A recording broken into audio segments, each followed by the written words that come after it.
For 6 long years, from 1939 to 1945, the entire world was set on fire. It was a conflict on a scale that's hard to even imagine, a total war that pulled in almost every nation on Earth and completely redrew the map of human history. And to really get a grip on it, you have to start with its almost unbelievable cost. Just take a second and look at this number. 75 million. That's the best estimate we have for the number of people who died in World War II. It is by far the deadliest conflict in all of human history. A number so massive it's almost impossible to really wrap your head around. So, that's the big question, isn't it? How on earth did this happen? It had only been about 20 years since World War I, which everyone called the war to end all wars. So how did the world tumble into an even bigger, even deadlier catastrophe? To get to the bottom of that, we have to rewind the clock. You see, the thing is, World War II didn't just happen in 1939. Its seeds were planted years earlier, in the toxic soil left behind by the First War. The world wasn't really at peace in the 1920s and 30s. It was just smoldering, waiting for someone to light the fuse. And you can draw a pretty straight line from the end of one war to the start of the next. The Treaty of Versailles, which officially ended World War I, absolutely crushed Germany. It lost huge chunks of its territory, all of its colonies, and was forced to pay reparations that crippled its economy. This created this deep, burning resentment that became the perfect breeding ground for what came next. And into that chaos, into that instability, stepped some very aggressive, very dangerous new ideologies. In Germany, you had Hitler's Nazi Party, promising to make Germany strong again. In Italy, Mussolini's fascists were dreaming of a new Roman Empire. And in Japan, a powerful military faction was pushing for conquest. These weren't just political movements, they were war machines in waiting. And if you look at the 1930s, it's like watching a train wreck in slow motion. It started in 1931 when Japan invaded Manchuria. The world condemned it, but did nothing. Then Italy invaded Ethiopia. Same thing. Hitler was watching all of this. And with each step he took, marching troops back into the Rhineland, taking over Austria, then Czechoslovakia, the other powers just let it happen, hoping to avoid another war. This policy of appeasement just made him bolder. War was no longer a possibility, it was an inevitability. And on September 1st, 1939, that inevitability became a brutal reality. Germany invaded Poland, and the world was officially at war.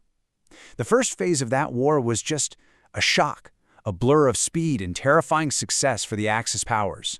The key to it all was this brand new, terrifying way of fighting: blitzkrieg, lightning war. Forget the muddy trenches of the First World War. This was about speed, hitting the enemy with overwhelming force, tanks, planes, infantry, all at once, so fast that they'd break before they even knew what was happening. Poland, it fell in a matter of weeks.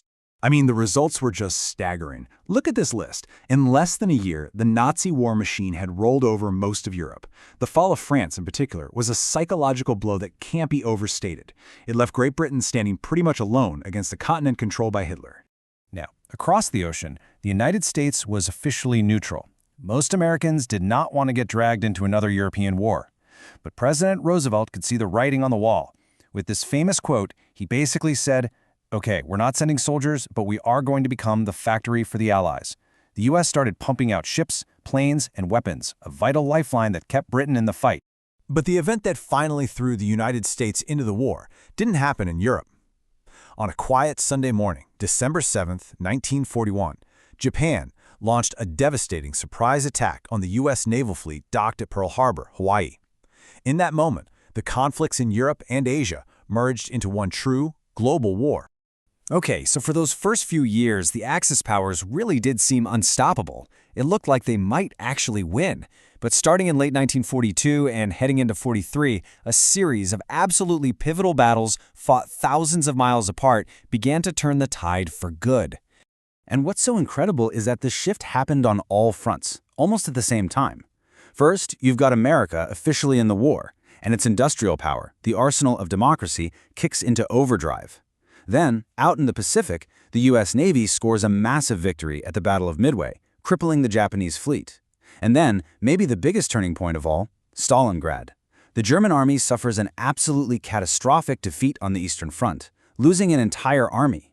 For the Axis powers, it was the beginning of the end. So the momentum had shifted. The Allies were finally on the offensive.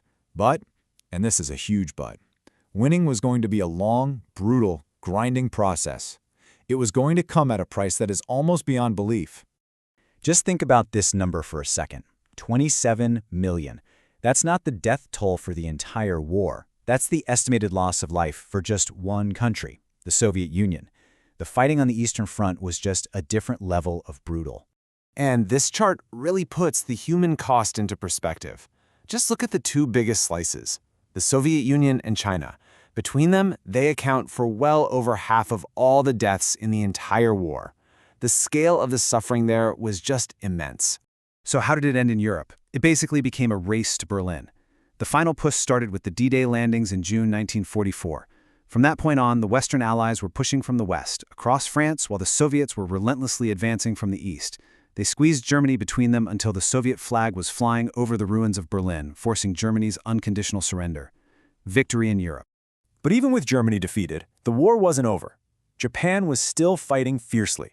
The US was facing the terrifying prospect of a full-scale invasion of Japan, which military planners thought could cost millions more lives. And that led to one of the most world-changing decisions ever made: the use of two new, devastating atomic bombs on the cities of Hiroshima and Nagasaki, combined with the Soviet Union invading Japanese-held Manchuria, finally forced Japan to surrender. World War II was over. The guns finally fell silent, but the world that emerged from the rubble, it was a completely different planet. The end of the war wasn't a return to the way things were. It was the birth of an entirely new global order, one that had been forged in the fire. And this table breaks it down really clearly. Before the war, the world's superpowers were old European empires like Great Britain and France. After 1945, they were exhausted. Suddenly, it was a two-player game, the United States and the Soviet Union. The old, ineffective League of Nations was replaced by the United Nations, and the central conflict of the world shifted from fighting fascism to a brand new 50-year-long standoff, the Cold War. Which leaves us with one last kind of chilling question to think about. The surrender papers were signed in 1945, sure, but the division of the world, the dawn of the nuclear age, and the birth of two rival superpowers, they set the stage for the next half-century of proxy wars and global tension. So the hot war ended, but a new, Cold War had only just begun.